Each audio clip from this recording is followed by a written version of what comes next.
Why do so many people think it's hard to get the hang of driving a stick shift? Well, I don't know. You gotta use 3 different pedals. I find it difficult to figure out what gear I'm in. You gotta shift gears all at the same time and stuff. So you might hit the clutch at the wrong time or something. I don't know, personally. Welcome to License to Drive. Parking is an important skill to master. You have to steer into spaces that are sometimes narrow, judge distances from curbs, parked cars, and passing traffic. It requires patience, precision, and in special circumstances like parking on a hill, you have to take extra precautions to make sure your car doesn't roll away.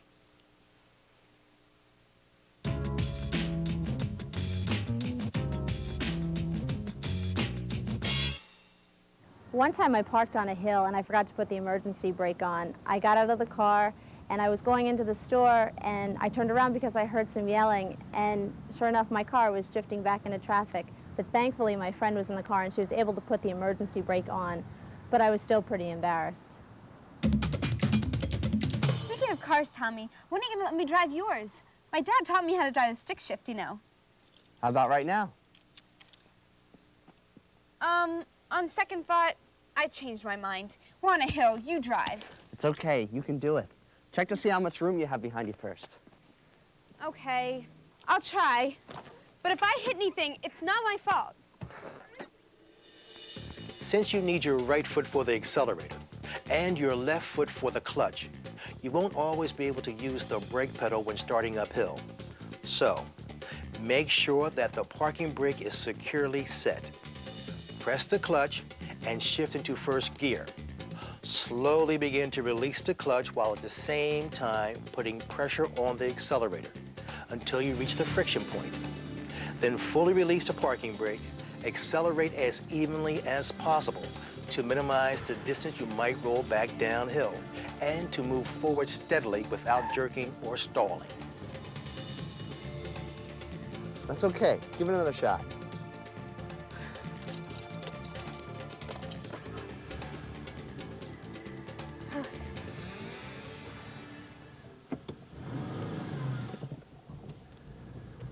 Good job.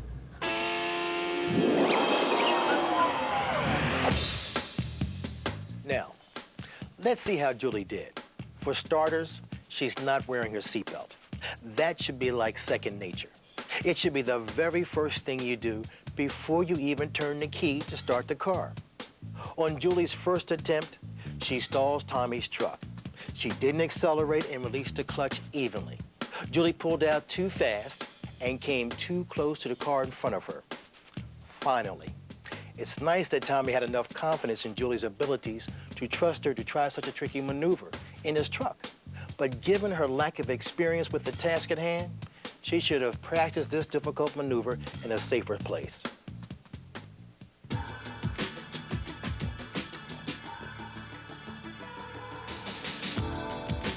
Car 1 was parked facing downhill and the driver forgot to turn his wheels toward the curb. Sometime after driver 1 left his car, it began to roll down the hill, with nothing in its way to stop it. Driver 2 was in the oncoming lane of traffic and was talking on her cell phone. She did not notice the car until it had veered into her lane of traffic and reacted too late to avoid the collision. Who's at fault?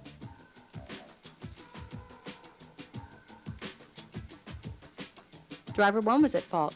He should have turned his wheels to the right. This would have caused his tires to wedge against the curb and stop from rolling down the hill. However, if driver 2 had been paying closer attention, she would have noticed that there was no driver in the car coming toward her and would have had more time to respond.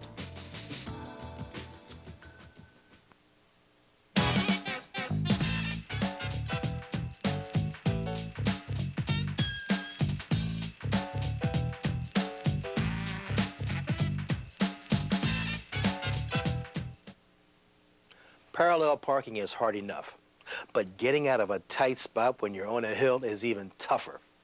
Just relax and take your time. Don't get discouraged if you stall or don't get out of a spot on your first try.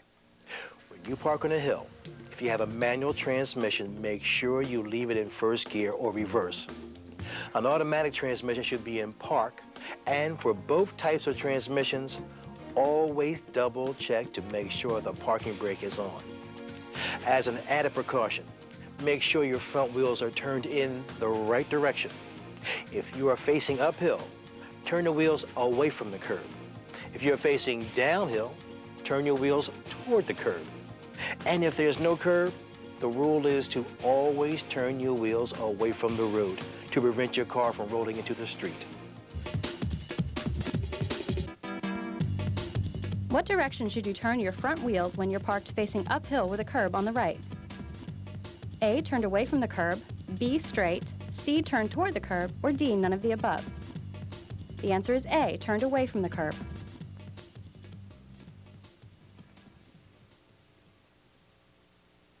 What are some things you dislike about parking garages? Paying. You gotta pay like $1 million for a spot. It costs too much money. Too small. It's dark in there. Sometimes it gets really scary. You have to go up ramps and stuff like that. I don't like being in such cramped little spots. I'm kind of claustrophobic. Parking garages can be very dangerous places to drive. Not only do you have all the hazards of a regular parking lot, like pedestrians and vehicles pulling in and out of spaces, but you're also in a dark place with low clearance and very little room to maneuver. Drivers backing out of a space may not see you coming, and other cars may surprise you coming around a blind corner. You have to drive very slowly and constantly watch for pedestrians and other vehicles.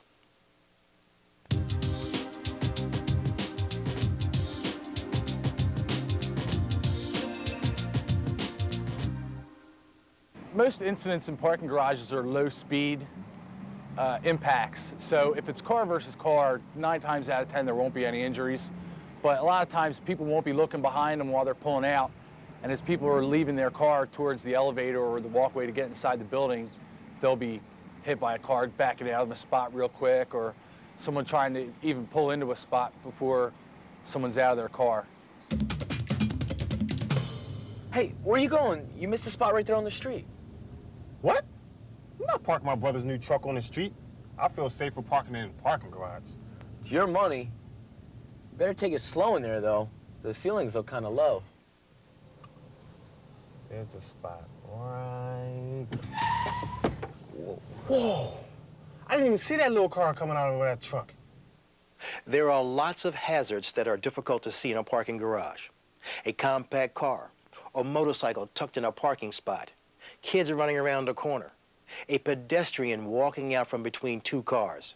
You've got to drive very slowly and cautiously in a parking garage, because in such a confined space, anything can happen. This place is getting on my nerves. I gotta slow down here.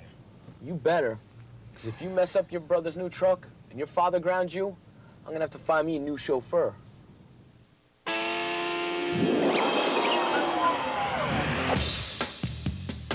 Roger drove very cautiously when he entered the parking garage. Both he and Felipe were aware of the low ceiling and the unexpected appearance of vehicles. The other thing they could have done was turn on their headlights. It would have helped other drivers to see them as well. Even with the high vantage point of an SUV, Roger couldn't see that compact car hiding behind the pickup truck. But he should have anticipated that a spot that appeared open might have a vehicle in it. He pulled in way too fast just as the car was backing out.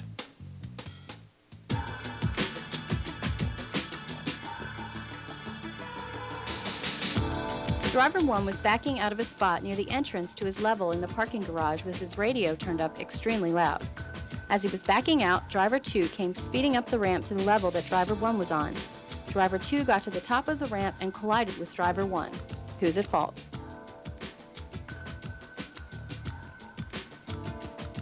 Both drivers were at fault. Driver 1 was at fault for not fully checking behind him while backing up, especially at such a dangerous location. By playing the radio too loudly, he made it almost impossible to hear approaching vehicles. Driver 2 was also at fault for driving too fast, given the low visibility and limited space.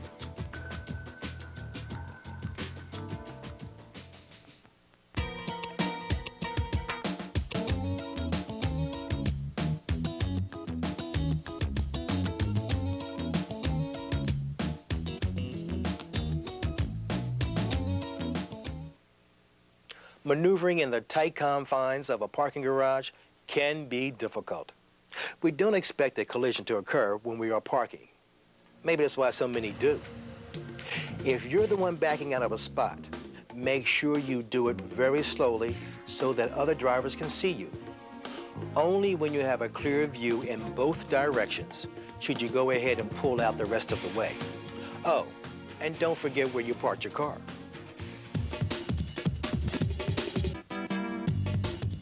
Name some difficulties of parking garages. Pedestrians, reduced visibility in dark places, spaces appearing empty may be occupied by a small car or motorcycle, or it's difficult to see when pulling out of a space.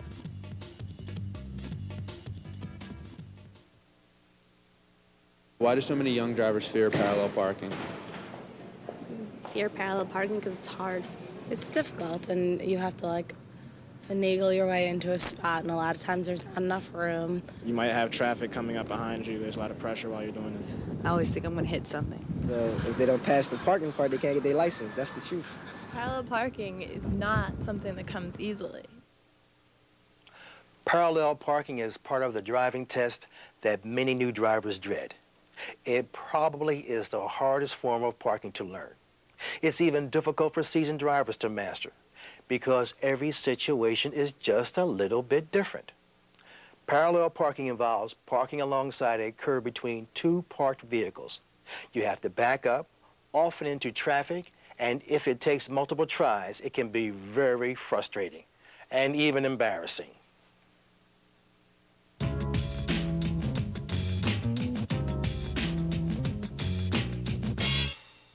When I first started driving, I had to pick my sister up in the bus station in Center City, and I'd never parallel parked before. So I got to the station, and luckily there was a spot right in front of the station.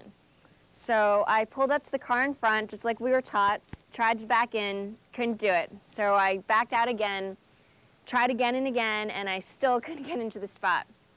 At this point, I was blocking up traffic, and there were a couple cars already behind me. People started yelling things and honking, and different people were, saying you've got to pull in closer or pull out again or cut to the right, and I was getting really flustered. So finally, I just pulled out of the space and went around the block and found another space. Okay, you need to parallel park and you can't avoid it. Here's what you do. First, pull up next to the car in front of the empty spot so the right of your car is about 3 feet away from the left side of the parked car.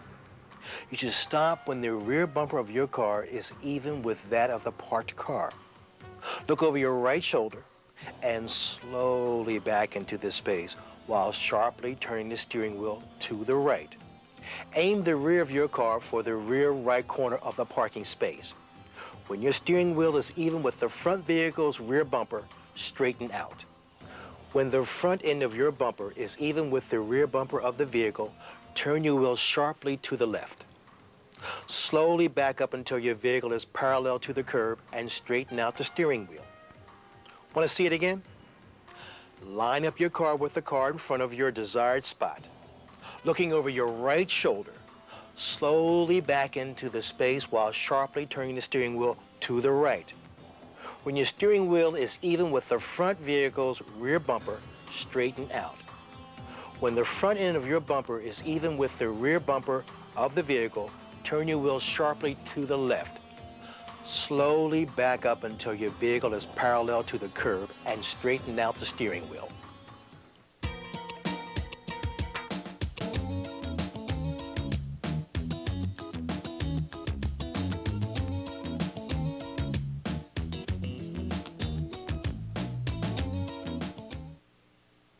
Parallel parking is simple if you know how to do it. The first rule is to stay calm and focused. Don't let waiting traffic unnerve you or make you rush. That's when you make mistakes. The key to parallel parking is practice. Eventually, you'll perfect the technique and wonder why you ever had any problems in the first place.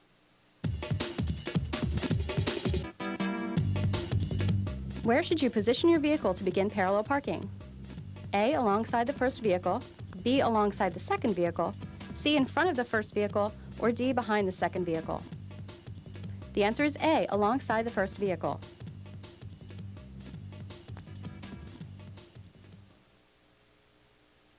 What do you think about people who park in disabled parking spots? If they're disabled, it's okay. What if they're not? Then they're stupid. I think it's immoral, but I've done it once. I think it's very rude. I think they're jerks. I think it's wrong. There are lots of different types of parking spaces and zones that can get kind of confusing. You have to really concentrate on reading the signs around the spot before you park there. It could be marked for disabled parking or as a loading zone. Either way, illegally parking in an incorrect zone can get you a ticket or even your car towed.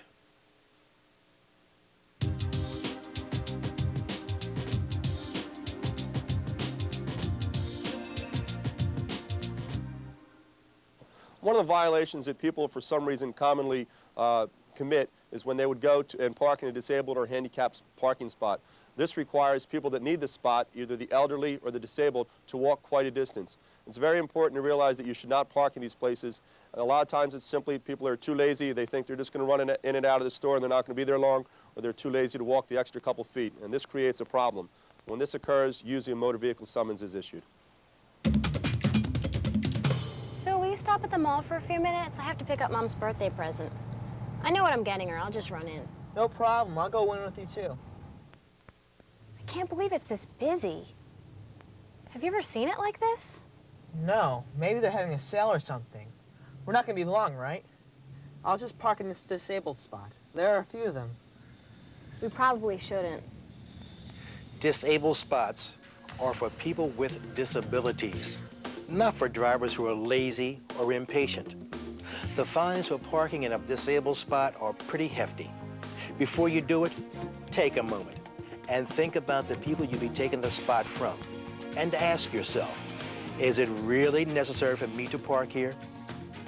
You're right, Al. We shouldn't park here. It's not right. And Mom wouldn't appreciate getting a fine for her birthday.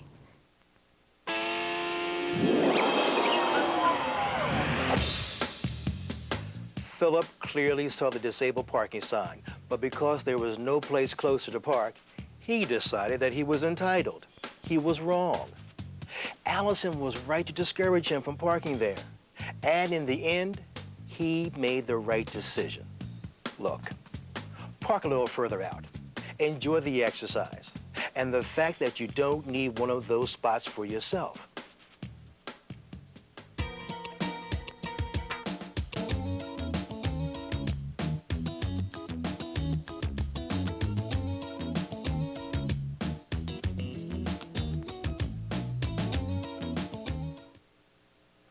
Always be aware of signs next to or even near a parking spot.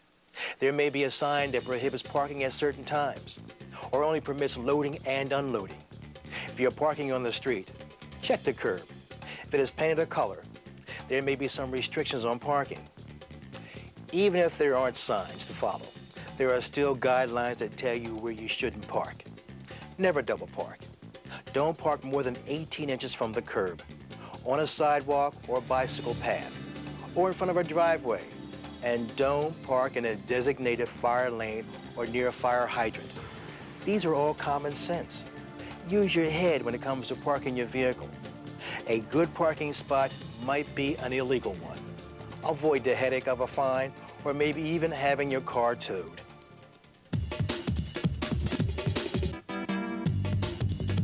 What color is usually used to indicate a disabled parking space?